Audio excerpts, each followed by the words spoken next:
Good morning, everyone, and thank you for being here.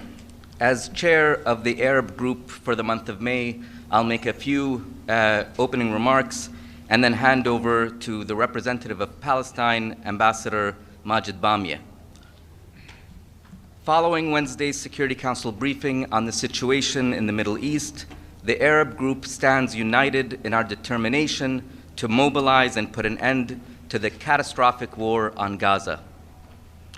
The Arab group calls on the Security Council to take immediate action to bring an end to this horrific war and Israel's inhumane blockade on the Gaza Strip. Most urgently, we demand the lifting of all restrictions on humanitarian aid and its distribution based on humanitarian principles.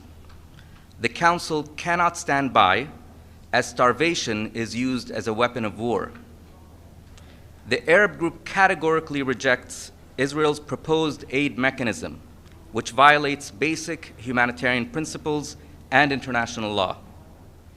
At the same time, we reiterate our long-standing demand for an immediate, unconditional, and permanent ceasefire, and the immediate and unconditional release of all hostages and the release of detainees.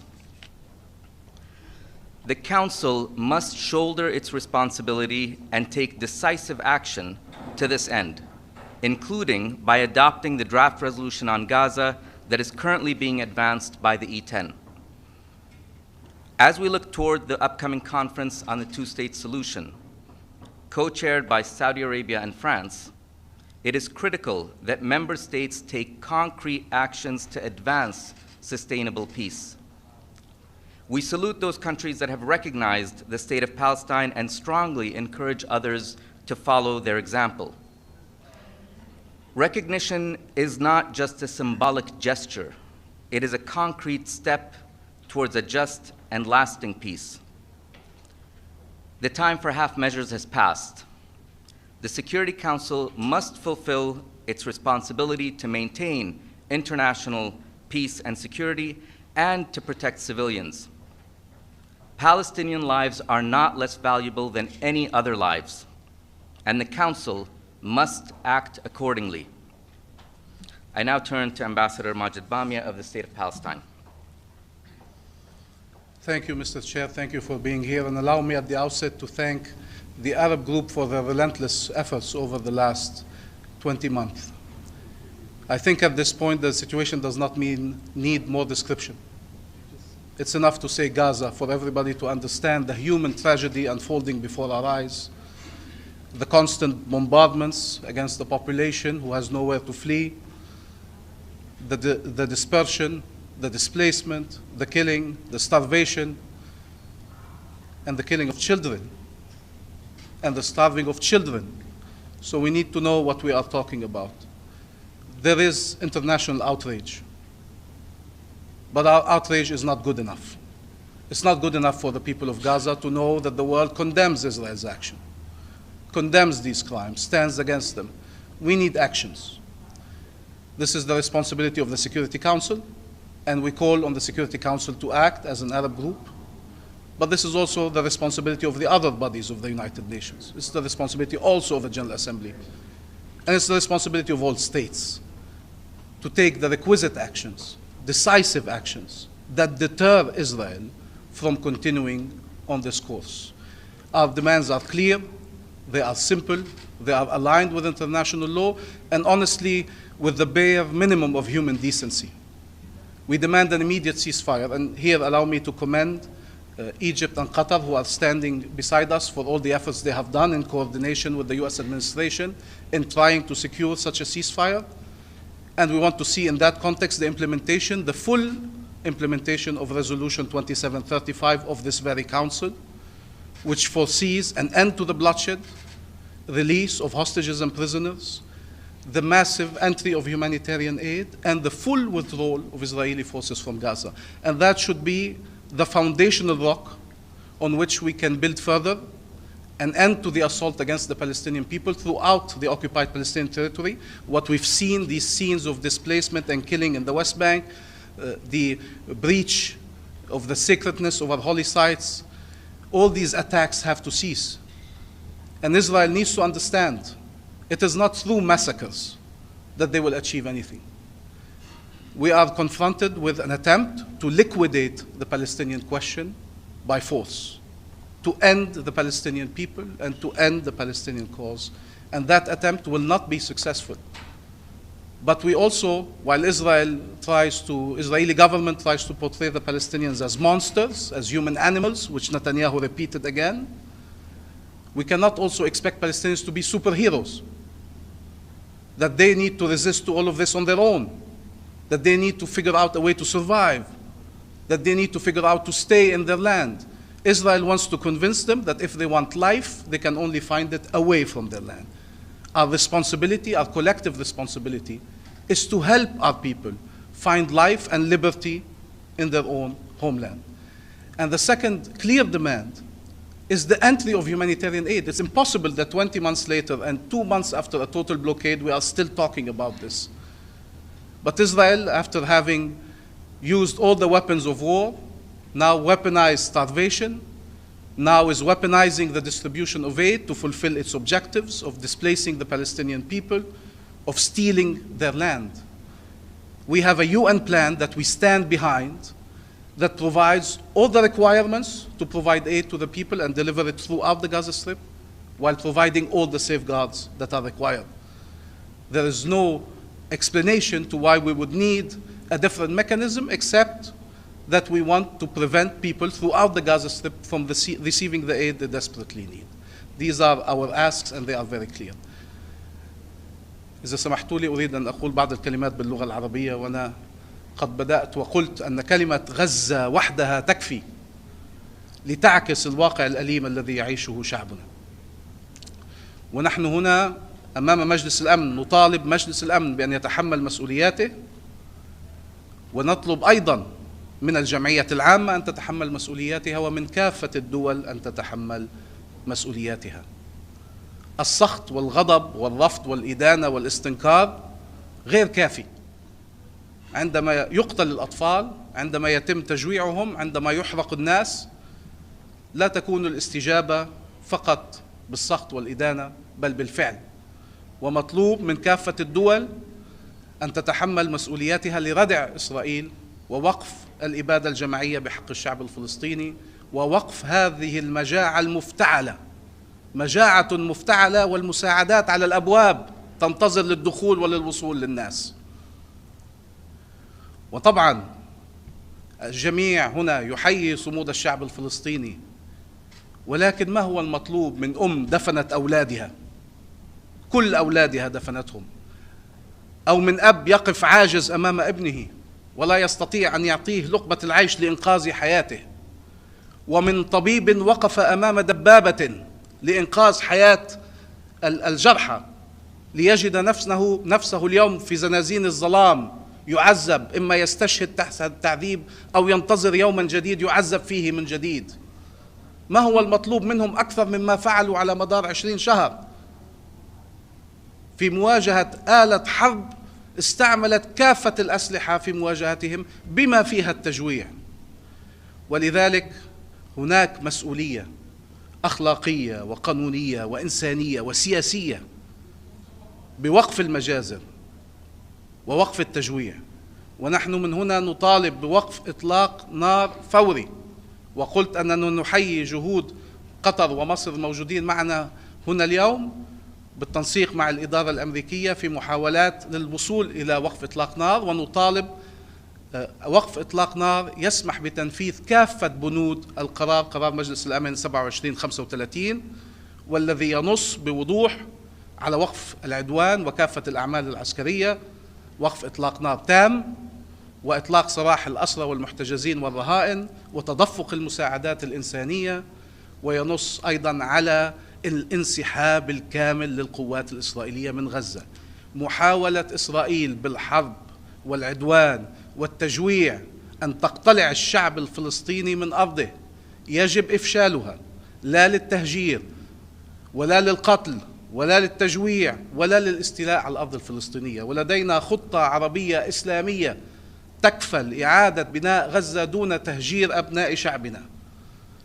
ونطالب أيضا بتدفق المساعدات الإنسانية فورا وفق المبادئ الإنسانية، وندعم الخطة الأممية بهذا الشأن، ونرفض محاولات إسرائيل أن تستعمل المساعدات الإنسانية كوسيلة لتهجير الشعب والاستيلاء على الأرض.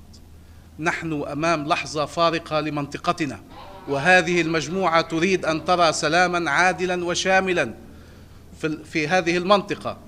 أما الحكومة الإسرائيلية فمخططاتها حتى الآن واضحة، ما زالت مقتنعة أنها بالمجازر ستفرض إرادتها، وعلى المجتمع الدولي ككل اليوم وفي المؤتمر الدولي في شهر 6 أن يقف أمام هذه المحاولات، وأن يرد بوضوح بقرارات حازمة لكي يتحرر الشعب الفلسطيني. ليس مصير الشعب الفلسطيني جيلا بعد جيل أن يتعرض للمجازر ومحاولات التهجير والاقتلاع. ليس هذا مصيرنا. مصيرنا هو الحرية وإرساء السلام العادل والشامل في منطقتنا، بما يكفل الأمن للجميع، وبما يكفل السلام للجميع، وبما يكفل الرخاء للجميع، والشعب الفلسطيني لن يكون الاستثناء.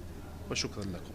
Ambassador, it's Pamela Paul from U.S. News and World Report. Can Ambassador Abu Shahab answer the question? You mentioned the June conference. What kind of concrete steps are you looking at? And to Ambassador Al-Thani, if you could talk about the ceasefire and what prospects there are for the current proposal. Thank you. Well, thank you. We are following the lead of Saudi Arabia and France, who have set an aim of having concrete steps that can bring us closer to a lasting peace. Obviously there are expectations of recognitions for the state of Palestine, but there are other plans that I won't speak to, and there are, of course, 8 working groups that are working on these concrete steps. Okay. And Ambassador Al-Thani? Yes, thank you. Thank you so much. The state of Qatar, of course, is engaged intensively together with the United States and Egypt to stop the humanitarian catastrophe in Gaza and end this war. Negotiations are ongoing on the current proposal, and we are very determined. The state of Qatar is very determined to finding an end to this horrific situation in Gaza. Thank you. Ambassador Shahab, Abdelhamid Siam, Al-Quds Al-Arab. You have been appealing to the Security Council to shoulder its responsibility time and again and again and again. And the Security Council did not. 4 resolutions and 2 in this GA and ICJ opinions, yet Israel continues with its massacres. What else the Arab group can do? What tools you have to make this enemy or this genocidal regime pay a price? So they will rethink. No Arab countries cut off its relation with Israel. No embassy was closed. No ambassador was withdrawn. So why Israel has to care for what the Arabs say or think? Thank you. This is, of course, a responsibility of the international community, including the Security Council. The Arab group will, as it has for the past more than 600 days, been advancing and urging the Security Council to take action. Of course, the Security Council has adopted some resolutions. They haven't been implemented, but it does not mean that we stop and stand by and fold our hands. So we continue to do everything that we can to ensure that this catastrophic situation doesn't continue. Ambassador, I have 2 questions to follow that. First, what kind of actions do you want to see the Security Council to act? Is that would be sanctions or armed embargoes from the Arab group? Secondly, we know that there is a draft resolution by Algeria circulating. It's been quite a while. What stopped the Council from taking action of that draft resolution? Thank you.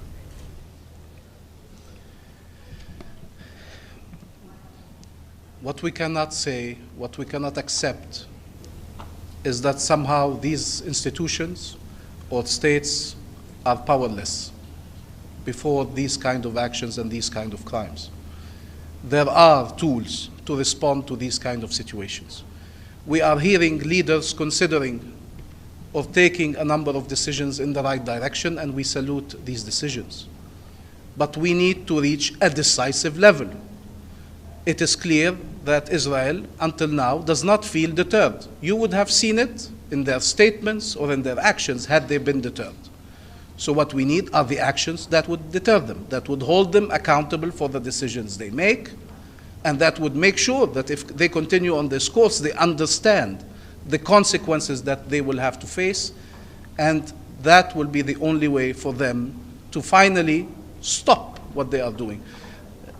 We here, our role as an Arab group in New York is to act with the Security Council, with the General Assembly, is convincing states. And there are other efforts in every capital going on, and that will hopefully culminate in part in the June conference and moving forward from there. But you asked about the June conference. The issue of Gaza is a part of that discussion, including the Arab OIC plan that provides a real-life alternative to the catastrophe that we see before our eyes. The issue of the legal obligations of third states is among the discussions we are having. The issue of a sovereign and unified state of Palestine. What kind of concrete commitments states are willing to take at this critical juncture? This is the life and future of the Palestinian people today and of our region tomorrow that is at play. So what we expect is we need to elevate our response, since till now the international response has not allowed to stop Israel from the mad march it is on, and that jeopardizes, that constitutes an existential threat for the Palestinian people, but it also jeopardizes the lives of hostages and prisoners. It jeopardizes the future of peace and security on our region. It jeopardizes everything that is fundamental in the rule of international law. So we will do our part here in New York in making sure that these bodies do not stay silent while a genocide is ongoing, while massacres are ongoing, while starvation is ongoing. What about the draft resolution?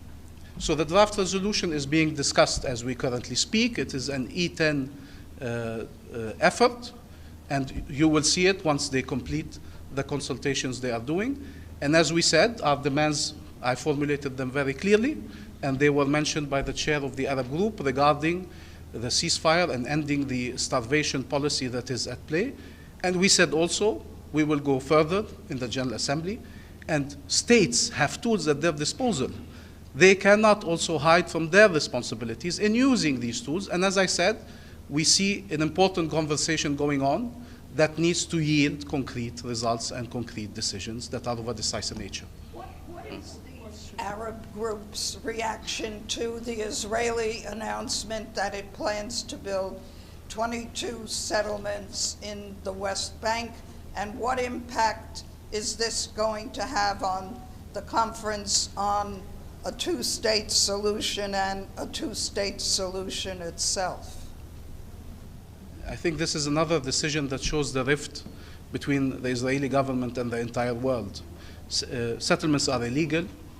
They are condemned across the world. And again, maybe the international response, certainly the international response needs to be much stronger to prevent such policies from moving forward. We are in front of an Israeli government that has an extremist ideology, and I'll add to that the political ambitions of its prime ministers, very opportunistic ones, that are yielding what we are seeing in Gaza, a full-fledged assault against the Palestinian people, but also what we are seeing in the West Bank in terms of settlements, forcible displacement, and the will of Israel of this Israeli government is very clearly expressed by its prime minister. There is no Palestinian state. There is no Palestinian existence. And so the response needs to match the words and actions of this Israeli government, and that's what we will be working on, whether immediately in the Security Council, the General Assembly, and among states, or at the June conference, where you will see the entire world come together. And I expect, until now, that given where the Israeli government is, It's not in agreement with any of the fundamental rules of international law or the fundamental premise of peace in our region. There are decisions of international legitimacy on which we all concur, Arabs and non-Arabs. The entire world has an international consensus on the two-state solution, on a Palestinian state, independent and viable, living side by side with Israel on the 6th June 1967 borders, on the 4th of June 1967 borders, with East Jerusalem as its capital. The fundamental principles of peace, Israel is not willing even to come close to them. That doesn't mean the world needs to change and adapt to Israeli crimes and Israeli extremism ideology. It means the world needs to enact a change in Israel whereby such policies by such Israeli governments will come to an end. Maybe one last question. The Gaza Humanitarian Foundation. Sorry, there was, sorry. Ambassador Shahab, in your national capacity, UAE has a large footprint in Gaza on the humanitarian side and medical assistance. With the trickle of the couple of drops came through the aid that's been transferred, how is the situation for UAE humanitarian mission operating in Gaza, both on medical supplies and on aid substances?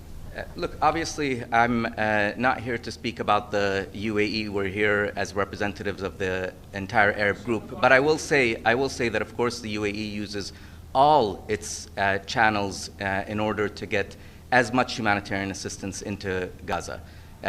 We have been a huge provider of humanitarian assistance. We've been operating field hospitals, desalination plants, and these efforts have never stopped, and we will continue to work to scale up humanitarian assistance in every way that we can and through every channel that we can.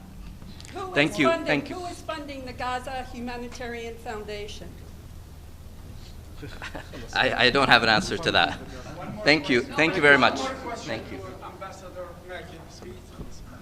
The cries from Gaza are not echoes of the past.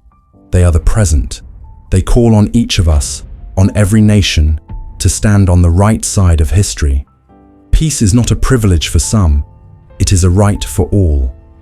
We leave this room not with closure, but with a renewed resolve to fight for every life, to defend every right, and to never abandon the hope of a free and peaceful Palestine. Thank you.